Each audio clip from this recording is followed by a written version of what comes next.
The euro is the root of our crisis. By leaving the euro, we could devalue our currency, boosting exports and growth. These thoughts are getting more and more popular in Italy. What's right and what's wrong? Imagine Italy quits the euro. What would happen? Exiting the euro would involve a long discussion. During this process, people would send their savings abroad in anticipation of the new Italian lira having less value than the euro. There would be a massive sale of Italian shares and bonds, which would crash the stock market and companies' value. But suppose that this turbulent period ends quickly. Would Italy end up being in a better situation? Not necessarily. It might bring some short-term advantage, but in the medium-long run, it would not make a difference. In 1992, the Italian lira devalued by 30%. GDP per capita growth in the following years was just above 1%. The trend of exports did not change. The biggest effect was a reduction of imports. The key point is that in the long run, exports are not affected by the nominal exchange rate, but by the real one. The nominal exchange rate is the standard one that we all know. 1,000 liras for $1, but the real exchange rate takes into account price levels, and it depends on the purchasing power of a currency. Let's suppose that in Italy in 1970, 1,000 liras buys $1 or a box of pasta, and in the United States you can also buy one box of pasta for $1. Imagine that by 1980 the lira devalued and 2,000 liras are needed to buy $1, and that a box of pasta in Italy turned to 4,000 liras, but in the US it was still $1. This means that in 1970 an American citizen with $1 could buy both a box of Italian and American pasta.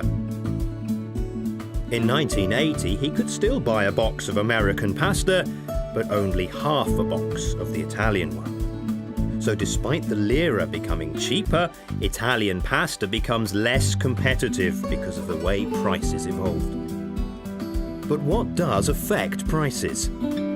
Productivity, which is also one of the key drivers for growth, plays a big role.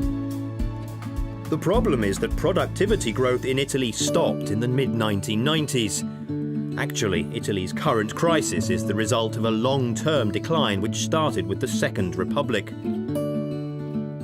That's when Italian GDP per capita started to fall relative to the Eurozone average. There are many causes for that, but the euro cannot be directly accountable, given that it arrived a few years later. Let's not forget that the euro brought a few advantages. Thanks to the euro, the cost of public debt decreased greatly. The spread on bonds went down due to the elimination of the devaluation risk. For a country with high public debt like Italy, this means big savings. Moreover, by anchoring monetary and exchange rate policies to the European Central Bank, Italy managed to get a lower inflation rate than during the pre-euro years.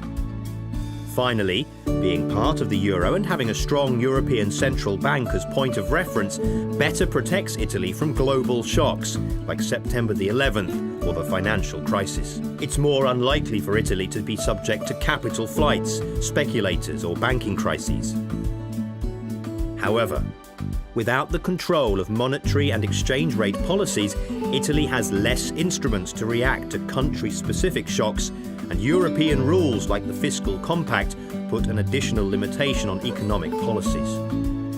Moreover, without a European fiscal policy and a federal budget, there are no direct mechanisms to help a country in crisis. So there is a concrete risk that at some point, the costs of staying in the euro will exceed the benefits.